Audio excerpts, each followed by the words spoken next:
Good morning, Tigers, and welcome back. I'm Hannah Sparks. And I'm Tatum McGinnis, anchoring for this week's Roar broadcast. The roar of the Nettleton School District starts now.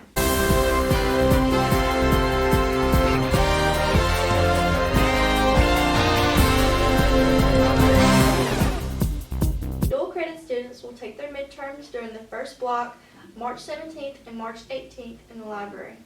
There is still time to sign up for the ACT in April.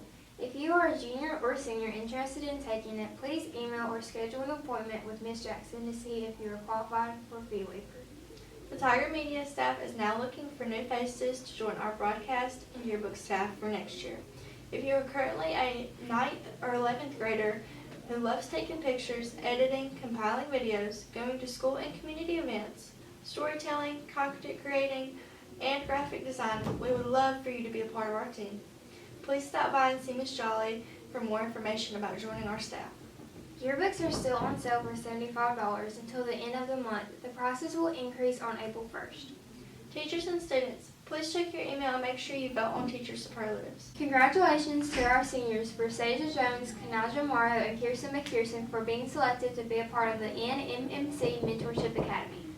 The Al Nurhart Free Spirit and Journalism Conference is engaging, in-depth, 5-day summer program for 51 high school juniors who dream, dare, and do. Whether you're interested in journalism, multimedia storytelling, this program is for you. Be one of the representatives of your state for students around the country at an exclusive Washington, D.C. journalism experience like no other. See Ms. Jolly if you're interested in applying. They're having calendar fundraisers and t-shirt order forms placed in each building for Special Olympics. Money from the calendars will help buy snacks, water, and lunch for the day of the event. The money left over will be applied to Area 11 State Special Olympics, and the money from the t-shirts will go straight to Area 11 as well. The calendars are paid by choosing a day and paying that amount, and the t-shirts are $20. The deadline to purchase these is on March 20th. Our junior, Mary Riley, recently went to the Youth Leadership Conference in Jackson. While she was there, she received a scholarship to go towards her college career. Let's go over to Emma where she'll be talking to Mary about her time in Jackson. We have recently learned that one of our juniors, Mary Riley, has attended a Youth Leadership Conference in Jackson. She learned there how to achieve her goals, how to be a leader, and how to set examples. What did you learn at the Youth Leadership Conference?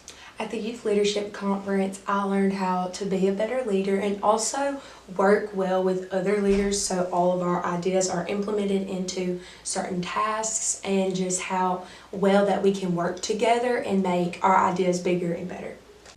Thanks, Emma. The school has recently installed new chairbacks at the James Malone Field and also at the Larry Williams Field. These upgrades are part of a fresh new look for our athletic facilities this softball and baseball season. Let's now go over to Ayla, who has more on this story.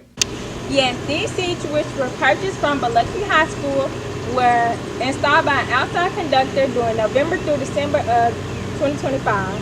Thankfully, we now have a better view when watching games, more comfortable seating, and a new look to the field. Now we'll ask some students, how are the seats beneficial to them? I'm here with Jordan Williams. and we're going to ask you, how were the seats beneficial to you? I didn't have to bring extra seating and I got to sit in the seats and enjoy the game with my friends. I'm here with and how were the seats beneficial to you? They let you see the game better, like you can see the whole field. Thanks, Ayla. The second annual Reading, Rhythm, and Arts event was held March 2nd. The event is to celebrate the arts and help bring the community together. Now on to Catalina where she tells us more. The second annual Reading, Rhythm, and Arts Festival took place on March 2nd from 4 to 6 at the Dorothy J. Louis Library. It was a kickoff to celebrate Read Across America. This event was hosted by the Nettleton School District along with the Main Street Association. Art from our students were displayed in the library as did Nettleton Jazz Band played outside. Thank you for all the students who contributed art for this event. I'm Catalina Harlow, and I'm here with Miss Miller to ask some questions about this year's annual festival. How do you think this year's event is going so far?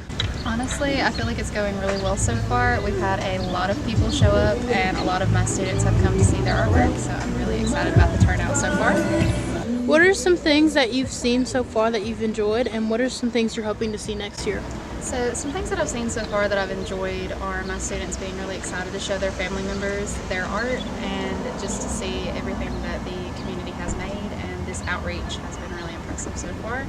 And I hope that next year we can go even bigger and better, have more events, maybe some face painting, things like that, to bring more of the community in. I'm here with Coach McGregor, and I'm here to ask some questions about this year's festival. Yeah, How do you think this year's event is going so far? I think we've had an outstanding turnout. Our students have done a tremendous job. Their art projects are outstanding. Our jazz band is currently performing right now. They sound great. We've had a ton of community members in and out over the last hour and a half or so, and so it's been a really nice event. What are some things that you've seen that you've enjoyed, and what are some things you're hoping to see next year? I think as much as anything, seeing the parents so excited about their students' projects, and also kind of on the reverse side of that, seeing the students so excited to show their parents and grandparents. I think that's been really neat. Just the outflowing of community support. We're so many families have popped in and dropped by, and it's just been a really great crowd. But like anything, you see where it can always be better, and I've heard numerous conversations on the inside of maybe adding food or adding different things just to bring more people in to reach out to as much of the community as possible. Thanks, Catalina. Spring is in full swing here in Nettleton. Riley, can you tell us more about this weather? Good morning. I am Riley Stevens here with your weekly weather forecast. Spring break, we experienced many warm but rainy afternoons. On Monday, we have a high of 78 with a low of 62 and a 50% chance of rain. On Tuesday, we have a high of 81 and a low of 65. On Wednesday, we have a high of 72 and a low of 56 and a 65% chance of rain. On Thursday, we have a high of 56 and a low of 42. On Friday, we have a high of 68 and a low of 48. That's all for this week's weather. Have a good spring break. I'm Riley Stevens here with your weekly weather forecast. Thanks, Riley. Well, that's it for this week's Roar. Thanks for tuning in. To stay connected, follow us on Instagram, Facebook, and subscribe to our YouTube channel. As always, I'm Tatum McGinnis. And I'm Hannah Sparks, anchoring for this week's Roar. Have a great spring break!